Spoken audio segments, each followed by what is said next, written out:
What's up everyone, Lion Roar here, and we just got a brand new clan in Bloodline Heroes of Lithis. It is the CORBIT clan. So of course, I'm going to do a full breakdown and analysis.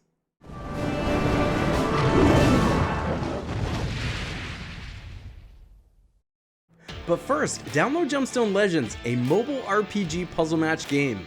Use the link in the description to start with free stuff, including a bonus hero. Alright, so as always, let's go ahead and start off with the clan trait. It is called Plume Dance, and do note that this is an epic hero, so of course the higher the rarity, the higher these numbers are going to be. And Plume Dance says increases the champion's crit damage by 63.3%, or higher of course, for 15 seconds when the battle starts. This effect is not stackable. That has the potential to be a very strong trait. It has the potential to go on to, well, like a male water and sun that's just dishing out tons of area of effect damage all over the battlefield, and has the potential to deal even more damage. Not that you have to necessarily get this clan trait and replace anything that's on a hero like that, but that's the kind of hero that this would go really well on. Also, you of course would want to be looking for crit rate types of synergies and strategies on any team that has this. But just taking a look at it, I don't know if it's quite good enough to go out and just get the companion just for the trait. I think that it's a good trait, but I think a lot of this clan depends on how the heroes are actually going to use their skills and specials. So let's take a look at that. I'm looking at them in the renowned champion section, which is a lot like a lexicon, because their skills are maxed here, and I want to answer the question, is it worth it to spend all the resources that you have on these to max them out? So let's take a look at the male first, and yes, this is the male. I know the male and the female look very, very, very similar. It's hard to tell them apart, actually. They are assassins, and there's a lot of good assassins in this game, so they could get crowded out if they're not top tier, because a lot of people are working on a lot of the other great assassins. However, they've been designing these really well. I love the assassins that they've created in this game so far. They're very strategic. You can't just have a team full of assassins, but when you really have some kind of goal you're trying to accomplish, the assassins are very good for that. They're tactical. So let's take a look at the passive first on the male, because it's the first thing that impacts the board. Each normal attack steals 3.4% of the target's strength and converts it into the caster's own strength for 7 seconds. For each 2% additional strength gained in the battle, the champion's damage dealt increases by 2%, capped at 40%, and crit rate by 2%, capped at 20%. The boost effect also applies to all allied champions, but with an 80% conversion rate and the same cap. So that's pretty amazing for a passive.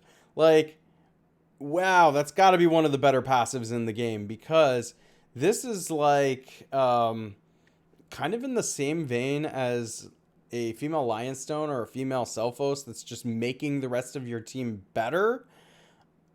But it's on the passive. It's not on like the active skill or the ultimate. This is on the passive. Alright, this is like area of effect for your allies, making them all stronger, dealing more damage. I could totally see you, just because of this passive, using this guy on some kind of PvE team or PvP when you're trying to boost some big damage dealers that are alongside him.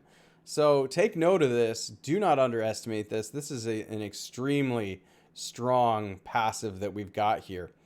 All right, looking at the active skill, Feather Thrust.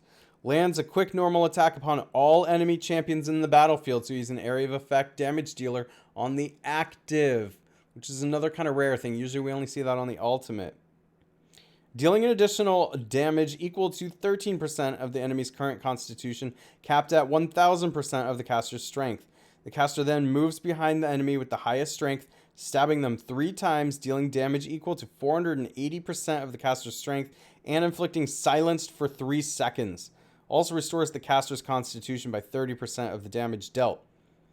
Let me tell you what, that special, that active skill, looks like something that's kind of meant to go after male water and sun, because who usually has the highest strength on the battlefield? If people have really been building up their male water and suns, it's the male water and sun, right?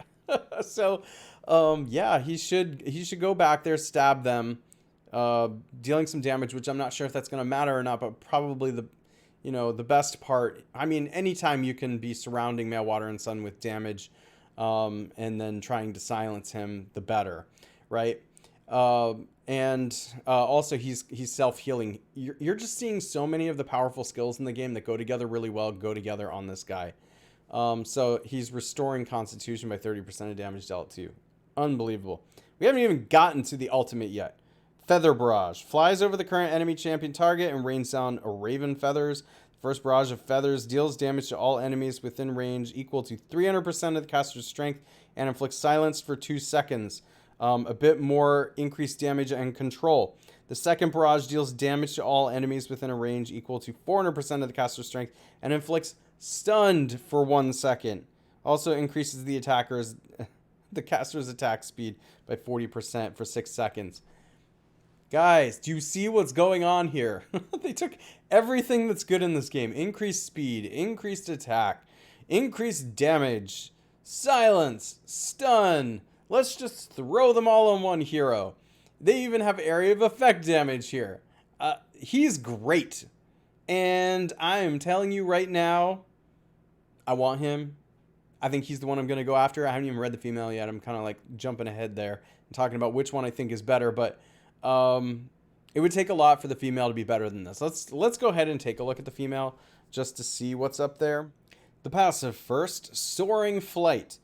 Whenever the caster's attacks or skills hit enemy targets, the caster gains a layer of Soaring Flight, with each layer recovering Constitution by 0.7% of the max Constitution. So a healer with the passive. When 10 layers are gained, a feather shield will be formed that blocks damage taken equal to 700% of the caster's strength. So you want brutal on this one. As long as a feather shield exists, the caster restores Constitution by 8% of the max Constitution per second. The caster can consume all layers of Soaring Flight to disable the control effects inflicted on her. Excuse me. So that's actually a sort of a protective feature. Another really good passive here. There's a lot of words. Usually when there's a lot of words, it's good. For each layer consumed, deals damage equal to 100% of the caster's strength to the enemy who inflicts the control effect. All right, so with Male Water and Suns running around, there's also a lot of heroes that are inflicting control effects, and she kind of is protected from that. Now, does that matter? Because maybe she's protected, but does she do anything else?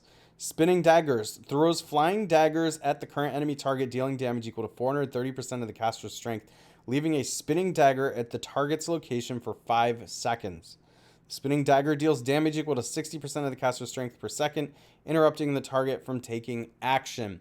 So that's kind of a control feature in and of itself.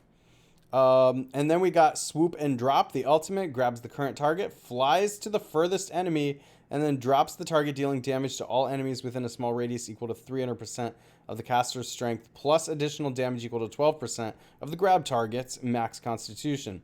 The additional damage is capped at 1000% of the caster's strength.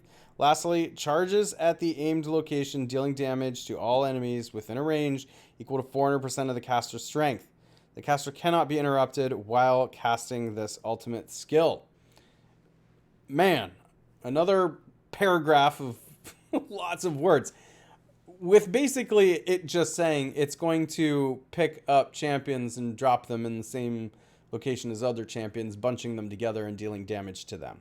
The ultimate is actually pretty simple, even though it's a lot of words, and it's dealing damage both based on strength and max Constitution.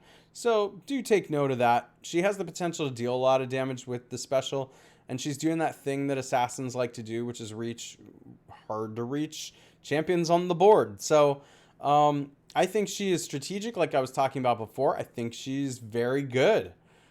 Do I think she's better than the male? I think the male looks unbelievable. And of course, we're not truly going to know until we're testing them. I haven't even summoned yet. So I don't actually know. And that's something to take note of in Bloodline Heroes of Lithis is you don't really know until you start playing with them. Sometimes champions perform a lot better on the battlefield than their specials look, and sometimes they do not. So there is that. What kind of traits would I be looking at? I mean, there's standard traits that I would probably go after on these. They both tend to be using strength for things. So brutal is probably something you want. I always like honorable, especially with the healers. They both do a little bit of healing. She in particular. So honorable is really good because it means the enemy just has to work that much harder to take their health away. With that, if you're worried about their durability, because a lot of times assassins put themselves in harm's way, energetic could be a good one. And then if you got clan traits you want to put on, focused is always one I go after. I just really like for them to be able to use their ultimates as early as possible, and they both have good ultimates. And then if you feel like anything else, I don't think you need anything like ambition or agile to make them go faster. But if you have the stone throwers trait that just makes the whole team faster, and you have room for it on here and you don't have it on another team hero, that would be okay, potentially. But I usually like that type of trait for a tank or a warrior, but mostly a tank. Yeah, on this one, I would just focus on balancing out survivability and dealing damage for both of them, to be quite honest. I do think that the male is better. I'm really excited about him. That is who I'm going to go after in level. Let me know in the comments what you think, especially if you've already done your summons and you've tested them out. I want to know what you think. I want to hear all opinions. And if you enjoy videos like this, make sure to like, subscribe, and hit that bell notification. And I will catch you in the next one.